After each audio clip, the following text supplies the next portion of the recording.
They told you that overthinking is a mental curse. They told you it's just anxiety in disguise, a paralyzing flaw that keeps you stuck, broke, and indecisive, while everyone else moves forward and builds their lives. They were wrong. Overthinking isn't a bug in your brain. It's an uncalibrated supercomputer. The wealthiest innovators, strategic investors, and elite problem solvers in human history don't think less than you.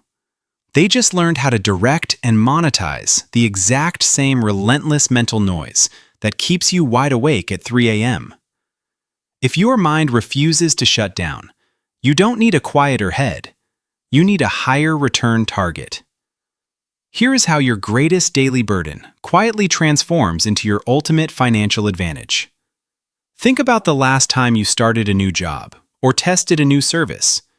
While everyone else was passively going with the flow, you instantly noticed the one thing everyone else overlooked: a broken process that wastes hours of time, an inefficient business model, a product that could easily be 10 times better. You keep thinking, there has to be a better, smarter way to do this. At times, this feels like an exhausting curse.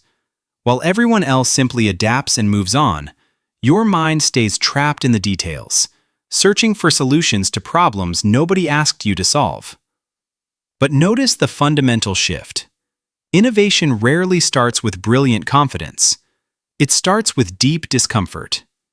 Massive financial wealth isn't created by merely working harder within an existing system.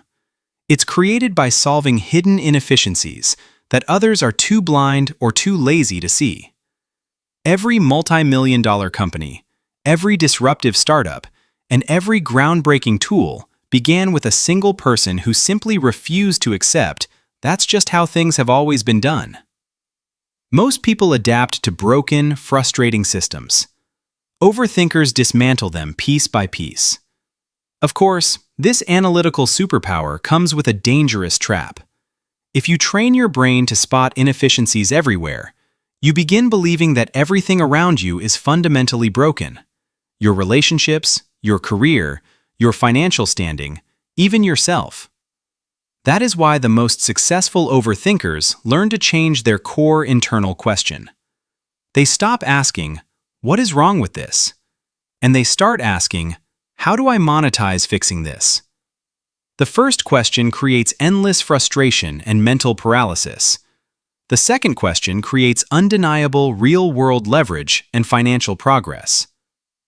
When average people make a major life decision, they imagine a straight path toward a single best-case scenario. When you make a decision, your mind automatically runs 50 high-resolution simulations of complete and total catastrophe. Society labels this behavior as toxic overthinking or catastrophic worrying. Wall Street and world-class venture capitalists call it advanced risk management. True sustainable financial security is never built on naive, blind optimism. It is built on aggressive stress testing. You naturally calculate worst-case scenarios before taking a leap of faith. You instinctively hedge your bets. You spot red flags miles away and question promises that sound too good to be true. Where the reckless lose everything chasing overnight hypes and financial bubbles, your natural skepticism acts as an impenetrable shield. Your overthinking isn't just irrational fear. It is an innate risk engine constantly running in the background to protect your future assets. The real problem? Most overthinkers use this extraordinary mental engine completely backwards. They spend 90% of their cognitive bandwidth calculating potential risks, and 0% calculating the massive, guaranteed cost of total inaction. Staying stuck in a dead-end job or an underpaid routine isn't safe. It is a guaranteed 100% loss of your life's potential. Once you apply your scenario planning power to the actual danger of staying still, taking calculated action becomes the only logical escape route. Let's be entirely honest with ourselves. Overthinkers don't just remember their past mistakes, they replay them. Over and over. Day after day, sometimes years after they happened. A failed business venture, a missed financial opportunity, an awkward interview, a bad investment choice. It is mentally exhausting, and there are days you would give anything to just turn it off and let it go. But look closely at what is actually happening beneath the surface. Average people fail, feel embarrassed for a moment, swipe away the discomfort on their phones, and move on, only to repeat the exact same expensive mistake 6 months down the road. You don't do that. You dissect the failure like a surgeon. You ask, why did that happen? What hidden variable did I miss? What parameters do I need to set so this never hits me again? When guided by objective curiosity instead of self-pity and shame, this analytical obsession becomes the fastest mechanism on Earth to master any skill. The most exceptional founders, investors, and strategists don't avoid errors. They run rigorous, unemotional postmortems on them. They extract every single drop of wisdom from a loss, convert that wisdom into an repeatable system, and step back into the arena virtually invincible. The goal was never to stop reflecting on your life. The goal is to stop punishing yourself for analyzing the raw data. One creates endless regret. The other builds unshakable wisdom. Think back to when you were a child. You asked why about everything. Why is the sky blue? Why do people lie to each other? How does this machine work? Somewhere along the road to adulthood, most people simply stopped asking. Life got busy. Responsibilities piled up. Pure curiosity slowly faded into routine and comfortable compliance. But you never stopped. You still wonder. You still question smooth surface narratives. You still refuse to accept cheap, shallow answers from authority figures or conventional wisdom. If that sounds like you, understand this profound truth. Your overthinking was never pure anxiety.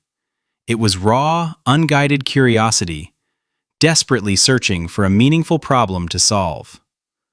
Look at the undeniable pattern connecting every trait we've explored today. You spot hidden inefficiencies in the world. You run complex predictive scenarios. You stress test risk. You extract priceless lessons from failure.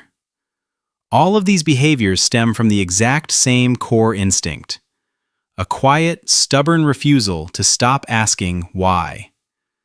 When that curiosity turns inward toward yourself, it eats you alive. You analyze your flaws, your doubts, your past choices, and your insecurities. Your mental engine burns out at maximum capacity while running completely in neutral. But when that exact same intense mental force turns outward toward solving complex industry problems, designing better systems, and creating real value for others, everything changes. Financial wealth is not created by passive worrying. Wealth is created by solving difficult problems that average, surface-level minds are too impatient to figure out. Your mind was never asking you to build a prison out of imaginary, terrifying futures.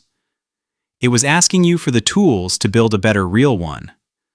So the next time your thoughts begin racing out of control late at night, don't ask yourself the old, helpless question: how do I finally stop thinking? Force yourself to ask a fundamentally different question. What high-value problem is my mind trying to solve right now? That single, deliberate shift turns your heaviest psychological burden into your absolute greatest competitive advantage. If this perspective gave you a new lens on how your mind actually works, leave a comment below. Which of these mental patterns has held you back, or driven you forward, the most? And if you know someone who constantly feels trapped inside their own head, share this with them. They might not need a quieter mind. They might just need a higher purpose for it. Until next time, take care of your mind, be kind to yourself, and remember, milk and honey for your soul.